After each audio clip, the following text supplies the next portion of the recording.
समझने की कोशिश करेंगे कि भाई ये साधु की तरह सोचना होता क्या है और क्या इसे हम अपनी रोजमर्रा की जिंदगी में ला भी सकते हैं? हाँ, यही सवाल है। और ये जो स्रोत है हमारे पास, ये सिर्फ मतलब उपदेश नहीं है।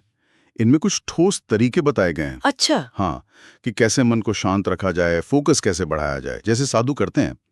तो कोशिश करते हैं उनके मुख्य विचारों को समझने की। ठीक है, तो चलिए शुरू करते हैं। सबसे पहली चीज जो मुझे नोट्स में दिखी वो है नेगेटिविटी, मतलब नकारात्मकता। इससे कैसे पीछा छुड़ाए?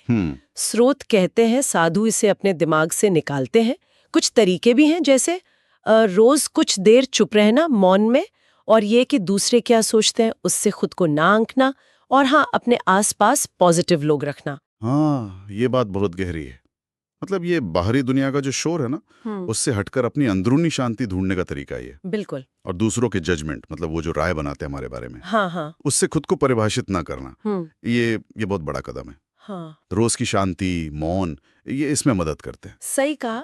अच्छा, अब बात करते हैं उद्देश्य की, हम्म, पर्पस की। हम्म, नोट्स कहते हैं पैशन के पीछे भागने से बेहतर है पर्पस ढूंढो, हम्म, और इसे धर्म कहा गया है। ये थोड़ा थोड़ा अलग नहीं है आम सलाह से? बिल्कुल अलग है। हाँ। क्योंकि यहाँ धर्म का मतलब वो काम है हाँ। जिसमें आपकी खूबी भी हो और जिससे दुनिया का कुछ भला भी हो। हाँ। सिर्फ वो नहीं जिसमें मजा आ रहा है। अच्छा। सवाल ये है कि मैं दुनिया को क्या दे सकता हूँ। हाँ।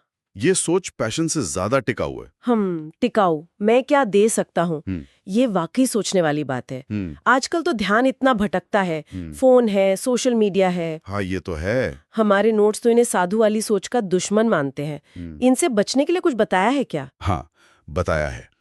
एक बड़ा प्रैक्टिकल सुझाव है कि जो मनोरंजन या डिस्ट्रैक्शन वाली चीजें हैं ना, हाँ। उनका टाइम फिक्स कर लो।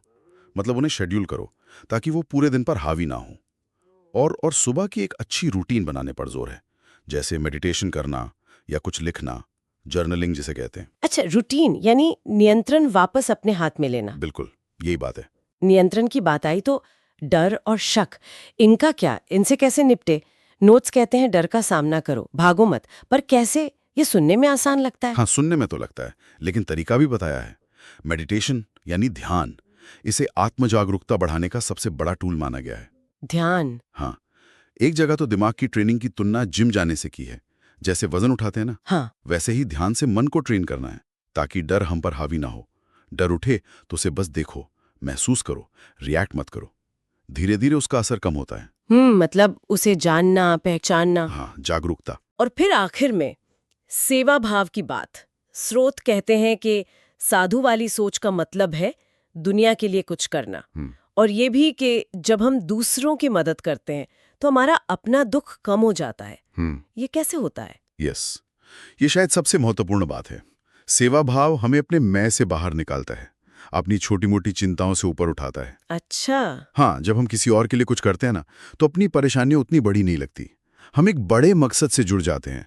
उससे एक अलग तरह की संतुष्टि मिलती है। तो अगर सार निकाले इन सब बातों का, मन पर काबू पाना, विचारों को बस देखना, साक्षी बनना, दूसरों की राय से ऊपर उठना, पैशन की जगह धर्म खोजना, डिस्ट्रैक्शंस को मैनेज करना, डर को जानना और सेवा भाव रखना, शायद यही है साधु की तरह सोचना। बिल्कुल, आपने एकदम सही निचोड़ बताया।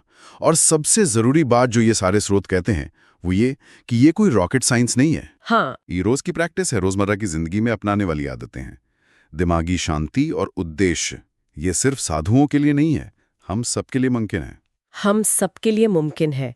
इसी बात पर एक सवाल छोड़ जाते हैं सोचने के लिए कि अगर हम अपने रोज के काम को, चाहे वो कुछ भी हो, सिर्फ नौकरी ना समझें, उसे अपना धर्म समझें, मतलब वो जिसमें हमारी स्किल है और जिससे शायद दुनिया को कुछ मिल रहा है, और उसे सेवा भाव से करें, तो हमारे अपने अनुभव पर और शायद हमारे आसपास की दुनिया पर भी इसका क्या असर पड़ेगा?